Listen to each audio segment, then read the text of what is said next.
दी banking गुरु channel में आपका स्वागत है। आज हम अपनी इस वीडियो में इन्वेस्टमेंट स्ट्रेटजी 2023 डिस्कस करते हैं।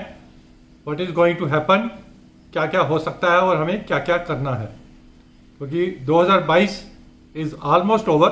दिसंबर का महीना वो भी शुरू हो गया है। Very soon we will be in 2023।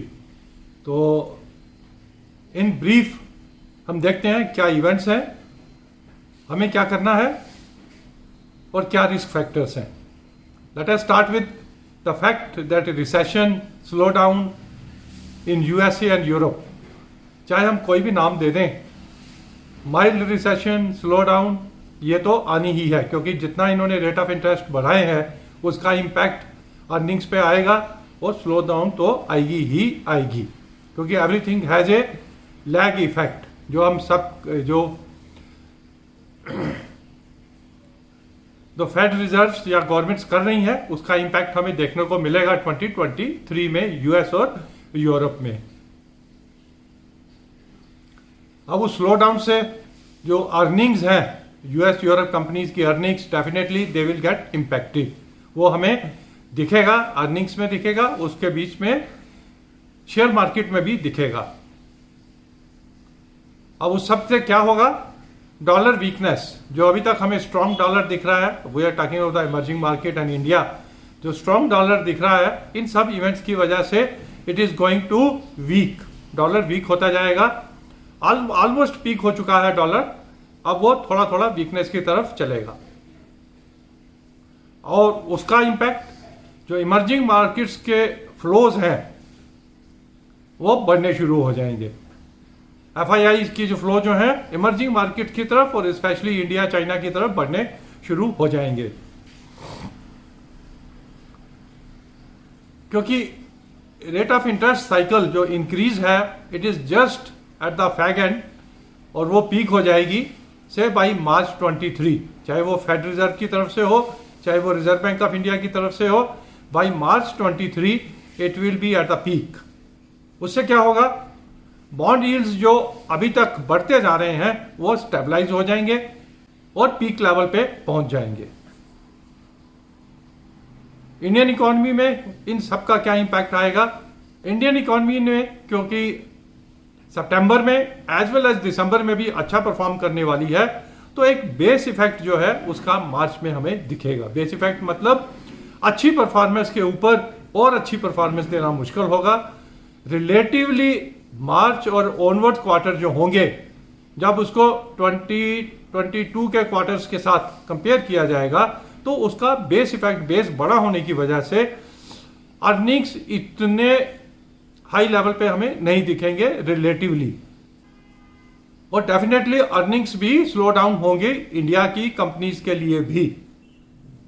Share market में इंपैक्ट हो सकता है इंडेक्स लेवल पे हमें इतनी करेक्शन ना दिखे या इतना नेगेटिव इफेक्ट ना दिखे, क्योंकि इंडेक्स मोर और लेस मैनेज हो जाता है। मैनेज मतलब कुछ कंपनीज अच्छा करती हैं, कुछ कंपनीज बुरा करती हैं, तो मोर और लेस सेम लेवल पे चलता है। But within the index there will be sector churning. कुछ सेक्टर्स अच्छा करेंगे, कुछ सेक्टर इतना अच्छा नहीं करेंगे, we will talk about that also. And within the sectors also some companies will outperform, some companies will underperform. कहने का मतलब है आंख बंद करके इन्वेस्टमेंट करना थोड़ा मुश्किल होगा। विद इन दी सेक्टर्स हमें अच्छी कंपनीज को देख के चलना पड़ेगा, अच्छी परफॉर्मेंस जिनकी एक्सपेक्टेड है उसमें करना पड़ेगा, यानी कि मेहनत करनी पड़ेगी अर्निंग्स के लिए, जो इतनी मेहनत हमें 2022 एंड 23 में नहीं करनी पड़ी। आगे जाके हमें अर्न करने के लिए मेहनत करनी पड़ेगी। हमें क्या करना है? अभी अगर ये सब इवेंट्स होते हैं तो हमें आज की डेट में थोड़ा थोड़ा पार्शियल प्रॉफिट बुक करना चालू कर देना चाहिए।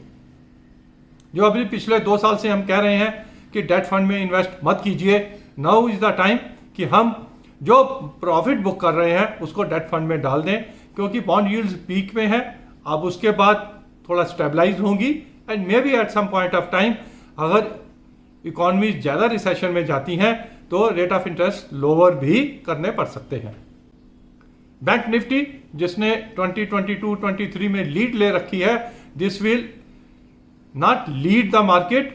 Nifty will be better as compared to the bank nifty. इसमें भी हमने एक अलग से वीडियो बनाया था. Some factors are there जिसकी वजह से बैंक निफ्टी आउट परफॉर्म नहीं करेगा 23-24 में. अब due to US slow down and weaker dollar, जो आईटी कंपनीज हैं वो इतना अच्छा परफॉर्म नहीं कर पाएंगी. Rather they might not be able to come out of the wood very soon. अगर बैंक निफ्टी आउट परफॉर्म नहीं करेगा, IT will not come out of the wood, तो क्या करना है? जो डोमेस्टिक स्टोरीज है हमारी, जैसे एफएमसीजी हो गया, ऑटो सेक्टर हो गया, हॉस्पिटलिटी हो गया, realty even, and the ancillaries. Auto ancillaries है, एफएमसीजी एंसिलरीज है, हॉस्पिटलिटी एंसिलरीज है. वहां पर जो मिड कैप्स, अच्छे मिड कैप्स हैं, उसमें हमें अच्छी परफॉर्मेंस दिख सकती है.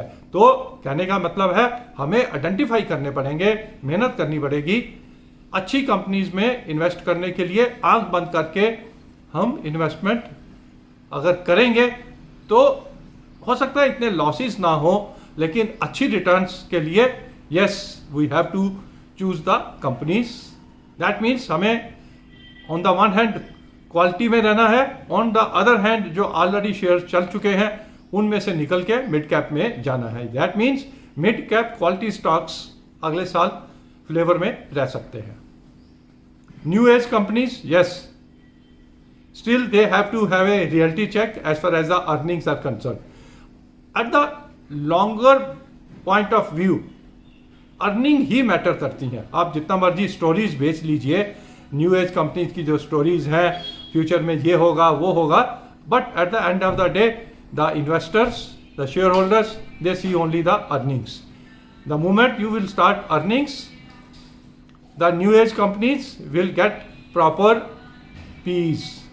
That means अभी भी कुछ करेक्शन बाकी है. न्यू एज कंपनीज, चाहे वो नाइका हो, चाहे पेटीएम हो, चाहे पीबी फिनटेक हो, ये सभी कंपनीज में अभी इन्वेस्ट करने का टाइम नहीं है. They have to prove at the earnings level. कुछ नेगेटिव सरप्राइजेस हो सकते हैं as far as the oil is concern and external political factors are concern. वो हमें इंपैक्ट कर सकते हैं negatively as well as positively, जो हमें नहीं मालूम है. इंडियन मार्केट में क्योंकि 2024 में इलेक्शंस हैं, the mood will be upbeat. Domestic market चलेगी, डोमेस्टिक इन्वेस्टमेंट भी आएगी, और फोर्थकमिंग इलेक्शन की वजह से अच्छा मूड हो सकता है मार्केट में 23 में भी. But at the end of the day, share market investment is subject to market risk. Please understand the risk and then only invest. Thank you for watching this video. Thank you.